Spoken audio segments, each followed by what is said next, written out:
Hi అండి అందరికీ, నేను మీ Sushma. Welcome to my channel Sushma VED vlogs. ఈరోజు మనం తోటకూర ఫ్రై ఎలా తయారు చేసుకోవాలో చూద్దామండి. ఇది ఎలాంటి ఫర్టిలైజర్ లేకుండా ఆర్గానిక్గా పండించిరండి. ఇది మా ఇంటి దగ్గర అక్క పెట్టింది మాకు. ఈ తోటకూర ఫ్రై ఎలా చేయాలో చూసేయండి. ఇంకెందుకంటే ఆలస్యం, వెళ్దాం పదండి మన వీడియోలోకి. ఇప్పుడు మనం తోటకూర ఫ్రై చేసుకుందామండి. నేను ఒక కడాయి పెట్టుకున్నా, బాగా వేడైపోయింది.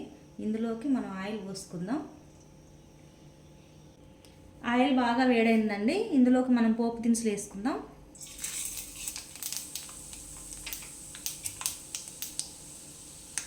అలానే కచ్చపచ్చగా దంచుకున్న 4 వెల్లుల్లి రెబ్బలు వేసుకుంటున్నాం. సన్నగా కట్ చేసుకున్న ఒక మీడియం సైజ్ ఆనియన్ అండి.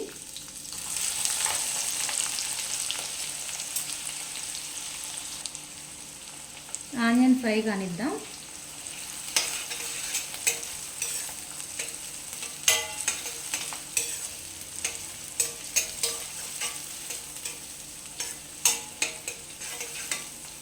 ఆనియన్ వేసాం కదండి. ఇప్పుడు వీటిని ఇలా బాగా కలుపుకొని కాసేపు ఫ్రై కానివ్వాలి.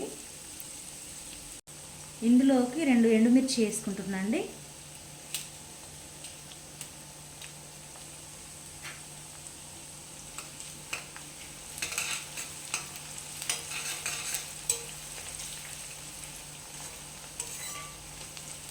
ఇప్పుడు ఇందులోకి 2 సన్నగా కట్ చేసి పెట్టుకున్న పచ్చిమిర్చి వేద్దాం.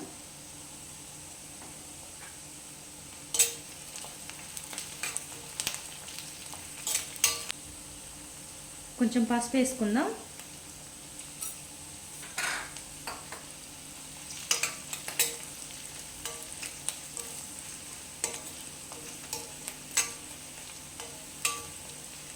ఆనియన్ బాగా వేగిపోయినాయి. ఇప్పుడు ఇందులోకి మనం తోటకూర వేసుకుందాం. ఈ తోటకూర నేను శుభ్రంగా కడుక్కొని ఇలా చిన్న చిన్నగా కట్ చేసుకున్నా అండి. వీటి కాడలన్నీ తీసేసి మనం ఎప్పుడైనా ఫ్రై చేసుకోవాలి, లేదంటే కాడలు మగ్గిపోవండి. ఇప్పుడు దీన్ని ఇందులో వేసుకుందాం.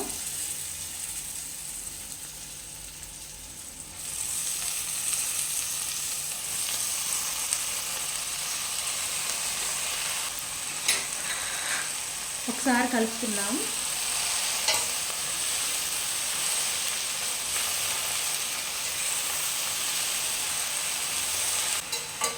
ఎప్పుడైనా హై ఫ్లేమ్లో పెట్టి ఈ తోటకూర ఫ్రై చేసుకోవాలండి. ఈ ఆయిల్లో బాగా ఫ్రై చేసుకుందాం.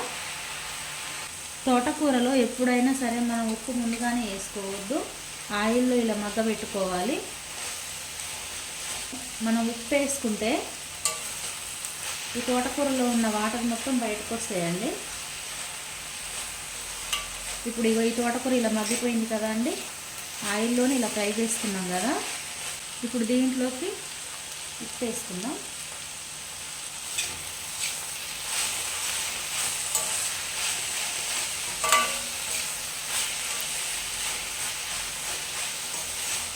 ఉప్పు వేసుకున్న తర్వాత ఇలా బాగా కలిసేటట్టు కలుపుకోవాలి. ఇప్పుడు ఈ ఉప్పు వేసినాం కదండి, దీంట్లో వాటర్ అంతా బయటకు వస్తాయి. మళ్ళీ ఆ వాటర్ కూడా ఈ తేమ అనేది లేకుండా ఫ్రై చేసుకోవాలి.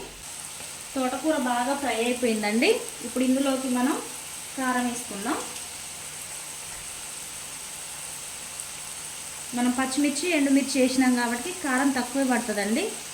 నేను కొంచెమే వేసుకుంటున్నా, 1 స్పూను.